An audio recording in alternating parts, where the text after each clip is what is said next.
Hello, and welcome back to the channel. I hope you're enjoying a video every day, and if you're just tuning in, please check out my newest videos and subscribe to the channel for more sewing lessons. Today we're going to dive into the world of sewing pins.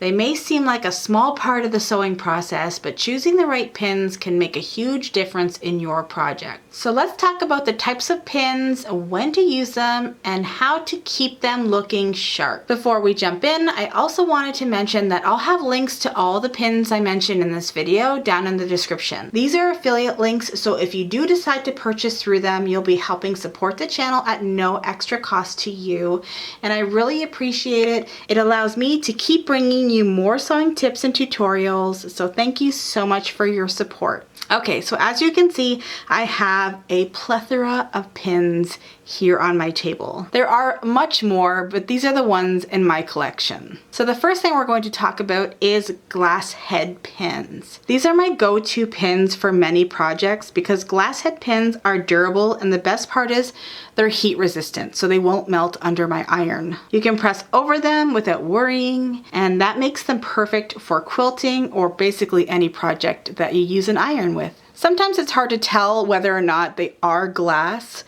Just like a pearl, if you rub it up against your teeth, you can tell if they're glass. It kind of feels like a glass against your teeth.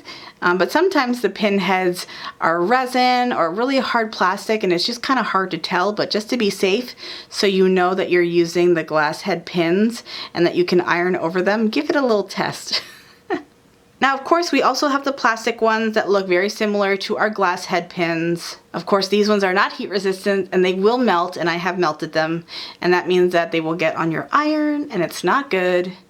If you're on a budget, of course, these will work just fine, but if you can spring for the glass head pins, I would definitely do that. These pins can come in so many different lengths. I even have some as long as 2 inches. The bigger the pins, the higher the gauge of the needle is going to be though. So if you're using a delicate fabric, they will leave a larger hole in the fabric. So just be mindful when you're choosing your length and gauge of pin. Now another pin is called the ballpoint pin. And I can say that this is the ballpoint pin, but I don't actually know because I can't tell. But a ballpoint pin doesn't mean anything about the ball on the end of the pin.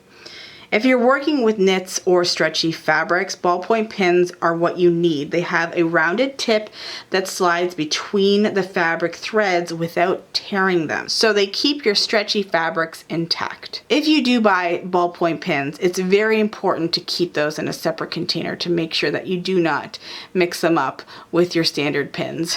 Next we have silk pins. These are very thin and sharp. These are ideal for delicate fabrics like silk or satin.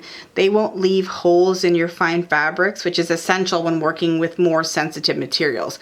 These are the ones that you're most likely going to find in your grandmother's stash or your mom's stash. I know my mom only had these types of pins. These are the ones that will get lost very easily. I don't like to use them because they are hard to spot. But they are better for those fine fabrics. They can come in like very small sizing, as you can see. That this is just really tiny. But they have a place and time when to use them. But I don't use them very much. Quilt pins. So I have some really cute ones. I have these ones, which is a common quilt pin that you'll find. As you can see, it's very long. It's long so that it can get through the many layers of fabric. I have these ones, which are Tula Pink, and they're super adorable. But then I also have this one, which is called a T-pin, and this one is meant for really heavy-duty thick fabrics. So if you're going through thick fabric and thick batting, this is definitely a pin that you want to work with. It has a higher gauge, so it won't bend under the weight of the fabric. It can come in a few different lengths. Typically they come in 1 3/4. This is 1 1/2. So of course they come in multiple lengths, but this one is really easy to grab. I like this one a lot. And I like to use it when I'm doing bags for sure also. Now these aren't normal pins, but they definitely are safety pins, and I love to have these in my stash because they help me when I'm threading elastic through casings. And I just wanted to say that if you are going to purchase these, and you can find them at the thrift store, try to find the good ones, because these days they are not high quality, they bend very easily, and the vintage ones are the strongest ones. Okay, so now we're gonna skip ahead and we're gonna talk about pin cushions. Now pin cushions are one of those tools that can be easily overlooked because people don't realize the purpose of what a pin cushion can actually do for the longevity of the sharpness of your pins, because pins get dull, and when they do, if you don't know how to sharpen them, then they're garbage and you need to throw them out. So this pin cushion is circa 2024. This is not the vibe. Okay, when it comes to quality sewing products, they fill this one with polyester fiber fill, and that will dull your needles. And I think they know that, and they want you to go and buy replacement needles. So, you know, this one's really cute, and you can put it on a shelf, but I would not use it. And I know I have pins in it right now, and that's very bad of me. I should not be doing that. Do as I say and not as I do. Isn't that what the moms say? But we are going to move on to this tomato, which is a vintage tomato. And I can't say how old this is. I got this from my grandmother when she passed away.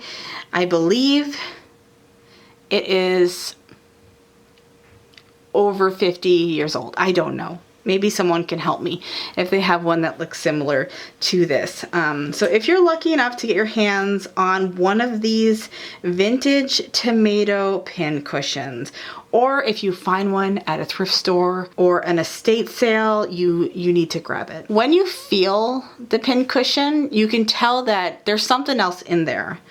And that is actually sawdust. And sawdust is what will help your pins to stay sharp. So the sawdust on the inside not only keeps your pins sharp, but also will help to get rid of any rust that might form on your pins, because depending on where you live in the world, they can get rusty. Now, if you're lucky enough to find a pin cushion with the strawberry still attached, and it looks like my grandmother reattached it, this has a little hidden secret. And this is actually filled with something called emery powder, which is a gritty substance, and that is also excellent for sharpening your pins. So you can actually hear it when you poke in your needle. Let's see if we can pick it up on camera.